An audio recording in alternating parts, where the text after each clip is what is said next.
More now, an investigation into the Church of Scientology. Before the break, you heard from several ex-wives who are also current senior leaders in the church. They were upset at their ex-husbands who've left the church and are now making explosive charges that the church's current leader, David Miscavige, has physically abused other members of the church. Now, the women, along with the church spokesman Tommy Davis, called these men liars, say some of them were violent themselves and were removed from their positions in the church.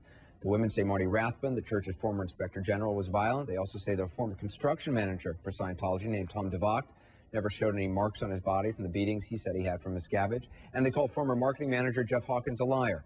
I talked with all three men to get their responses to the allegations.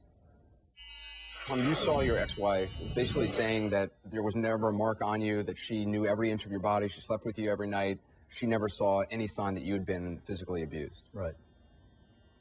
My comment on it, that's true. I don't know to begin with. Well, first let me tell you this. Out of 19 years, I probably spent 4 years with her out of that entire time. Why? Because of work you guys were separated? I was in Florida, she was in California, I went to New York, she went to Madrid, and I never claimed to have bruises or scars or anything like that to begin with, so it's sort of irrelevant. But she was there and saw me twice get hit by Miscavige. You say she saw you get hit by David Miscavige? Yeah. Because she says you're lying that she never saw anything. I know. And I don't hold that against her. I know that the pressure she's under, she's going to say that. She's going to say whatever she thinks she's right, and she's going to protect the church and protect her eternity.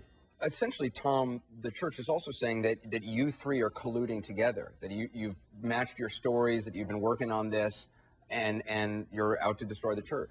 Yeah. Let me dispel that right now. I mean, the last time I've talked to Marty, I have not seen Marty since he left.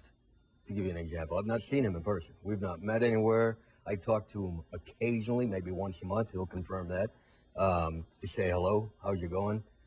Mike, I see a little bit more often, live pretty close to him. But Mike Render. Mike Render, yeah, sorry. But we don't, you know, I'm not interested in it. I got nothing to do with it. I don't win if it does well. I don't win if it does badly. There's just nothing in it for me at all. I have no intention to reform it, take over it, anything like that. That's not, I'm doing my own thing. I want to get on with my life at, 46. It's time after coming out of there to get rolling. So it's nothing for me. I mean, I got no interest in it. Marty, the church has also said, well, look, if all this stuff was going on, why didn't you speak out about this sooner? You left the church back in 2005. Anderson, if you ask any of the guys that were in similar circumstances, there's really a decompression period, and it can go from anywhere to 2, 4, 5, many years, to where you get sort of out from under that mindset that if you say anything negative, or if you go after the church, or if you say something that might be against particularly Miscavige, your eternal salvation is gone forever.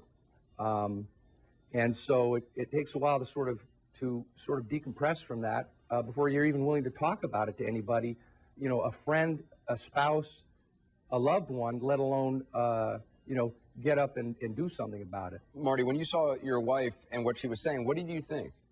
I had a lot of sympathy and pity. Anderson, you asked about conspiracy allegations that they made. Now, let me tell you right now, the only conspiracy that exists out here is a bunch of people who suffered and experienced an experience that I don't think anybody can really fully grasp unless perhaps they're a war veteran or a prisoner. And it's sort of a mutual aid situation where we're trying to help one another get back on our feet, help one another get back some self-esteem, integrate back into the world, which we've been out of for, until our middle ages. And that's the only type of conspiracy that exists. It's more like an underground railroad as opposed to a conspiracy. Jeff, I mean, why would, some viewers have written in saying, why would these current Scientologists and ex-wives be saying all these things and sign affidavits and all have similar stories, basically saying that all of you are lying? Well, there's a culture within Scientology that you do anything to protect the church. You say anything to protect the church. And they have what they call an acceptable truth, which means a truth, quote unquote, that forwards the church's image. Therefore, and it's really another term for a lie. They are willing to do anything. And as I've told you before, when I was in Scientology, I would have done the same thing. If someone had come to me the day after David Miscavige beat me up and said, "Did he beat you?" I would have denied it. I would have said, "No way that ever happened. Never, never, never." Exactly as Tommy Davis is saying. You know, one of the difficult things in doing this story is that there's no physical evidence really on either side. At the time that you say David Miscavige was attacking you, did you ever think about trying to document it with photographs? No, no. That wasn't my mindset at the time at all. You know, the way you feel when you're inside is that it's all you, it's your fault, that he got mad at you, and you know, you're put onto physical labor, and you're a pariah and so forth. And so you don't think about documenting it. You don't think about going to the police. You just think about you know, what you're being asked to do. So you never thought about calling the police? No, no, that didn't even enter my mind. That would have been an instant, I would have been instantly out of Scientology if I had done that. And I didn't want to go there at that time. Why? You didn't want to leave Scientology? I didn't want to leave Scientology. I didn't want to leave my wife.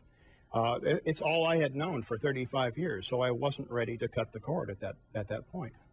I just want to say one thing. I mean, they must have quoted Tommy Davis 6 or 7 times about each one of us was demoted and then kicked out for all these crimes and all that business. I got to tell you, everybody you interviewed, Amy Scobie, Jeff Hawkins, Steve Hall, Tom DeVocht, Mike Rinder, myself, 201, made self-determined decisions and walked out. None of those guys were kicked out. We walked out. I literally had to tell them, you got a week more to do whatever you want with me. They were giving me confessionals to see if they can fix it so I would stay. And I told them you got a week more. Week came, I walked up to the gate. I said, open the gate. They wouldn't open it up. I jumped on top of it. You literally climbed over the gate. They weren't opening it. They would not open it. I said, look, I'm leaving. I threw my bag over.